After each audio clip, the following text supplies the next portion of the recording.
ये उस समय की बात है जब हिरण्यकश्यपु का शासन हुआ करता था। हिरण्यकश्यपु अपने राज्य में सिर्फ अपनी पूजा करवाता था। जो कोई भी व्यक्ति किसी अन्य देवता की पूजा करता था उसे हिरण्यकश्यपु जान से मरवा डालता था। उसका पुत्र प्रहलाद था। प्रहलाद भी शुरुआत में हिरण्यकश्यपु को ही परमात्मा जानता था।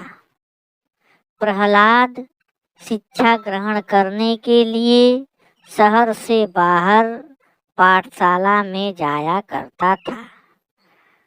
पाठशाला जाते समय रास्ते में एक कुम्हारी का घर पड़ता था।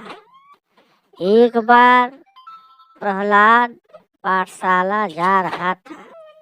रास्ते में एक कुम्हारी अपना बर्तन आवे पर पकाने के लिए रखे हुई एक बिल्ली बार बार आवे के पास आती थी और रोती थी। तो कुम्हारी समझ गई कि इस बिल्ली ने किसी मटके में अपने बच्चे रखे हुए हैं।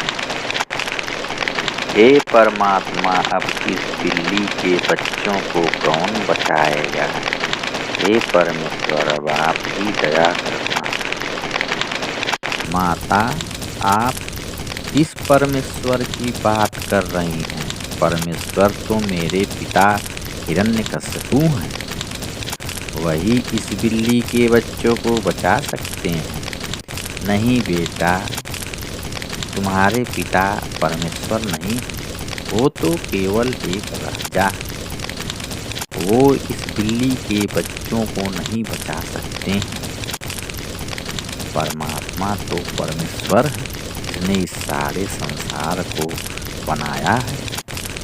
नहीं माता, आप हमारे पिता के राज्य में रहते हुए भी हमारे पिता को परमात्मा नहीं मानती हो।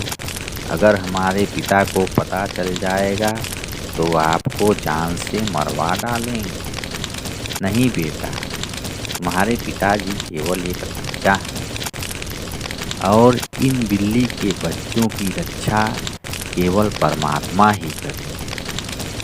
ठीक है माता, अगर इन बिल्ली के बच्चों की रक्षा हो जाएगी तो मैं भी परमेश्वर को ही परमात्मा मानूंगा, अपने पिता को परमात्मा नहीं मानूंगा। माता, जब आवा खोलना तब मुझे बुलाना, मैं आऊँगा और देखूँगा। परमात्मा ऐसी शीतल हवा चलाते हैं कि आवा मात्र 2.5 दिन में ही पक जाता है। और तब कुम्हारी प्रहलाद को बुलाती है और प्रहलाद के सामने आवा खोलती है। जिस मटके में बिल्ली के बच्चे थे वो मटका कच्चा था, वो पका नहीं था और सारे मटके पक गए थे और उस मटके में बिल्ली के बच्चे सुरक्षित थे। जब प्रहलाद ने ये चमत्कार देखा तो मान गया कि हमारे पिता हिरण्यकश्यपु परमात्मा नहीं है, बल्कि परमात्मा कोई और है। और उसने भगवान विष्णु की दृढ़ता से भक्ति करना शुरू कर दिया, जिससे उसको अनेकों लाभ और चमत्कार हुए।